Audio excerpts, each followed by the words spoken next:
Talk to anyone at an air show. That's crazy. And you will quickly realize, like, you can feel it, how riveting the experience can be. Man, I think of how terrifying it would be to be under that. There's plenty of velocity and storytelling. A lot of those fast movers saved my bacon when I was in Vietnam.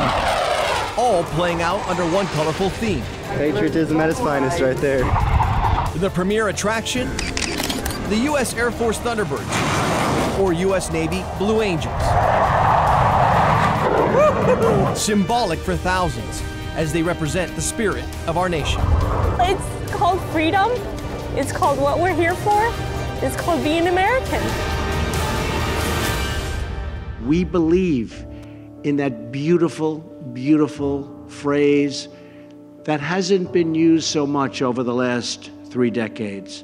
Made in the USA. This was President Donald Trump during a speech to the National Association of Manufacturers back in September. They're giving other countries those jobs. And while the president has been critical of American companies for overseas production, Let me get the gray one. Channel 2 Investigates found extensive outsourcing of patriotism in apparel and hats. Okay, 45. At air shows in Fort Worth and at Ellington Field in Houston.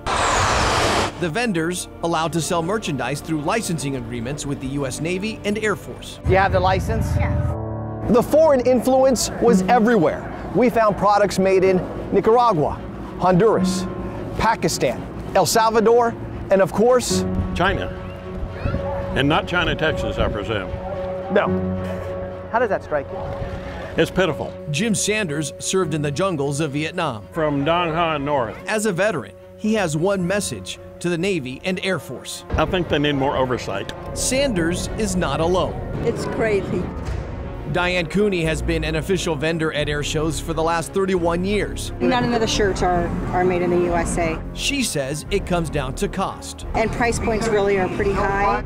Mark Andal, the owner of Made in America stores in New York State, disagrees. It's just not true. Since 2010, Andal's company has manufactured T-shirts made in the USA.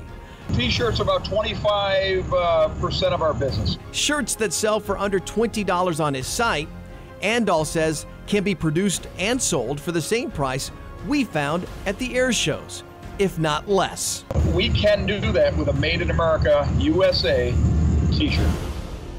Navy licensing, as well as other military branches, do not permit vendors to sell products with goods listed by the Department of Labor as child or forced labor. 2X, 1X. Channel 2 Investigates uncovered one vendor selling Blue Angels hoodies made in Pakistan with Pakistani cotton. That cotton is classified by the DOL as a good produced through forced labor, which means these hoodies should have never landed at an air show. That's probably the problem. It's just not enforced. should it be? Oh, sure it should. Houston area Congressman Gene Green is a member of the House Subcommittee on Digital Commerce and Consumer Protection. Made in Pakistan. After we showed him the controversial merchandise, Green made this observation. Somebody who served our country in whatever service would probably prefer their shirts they wear or their hats they wear to be made in this country by people who are in this country.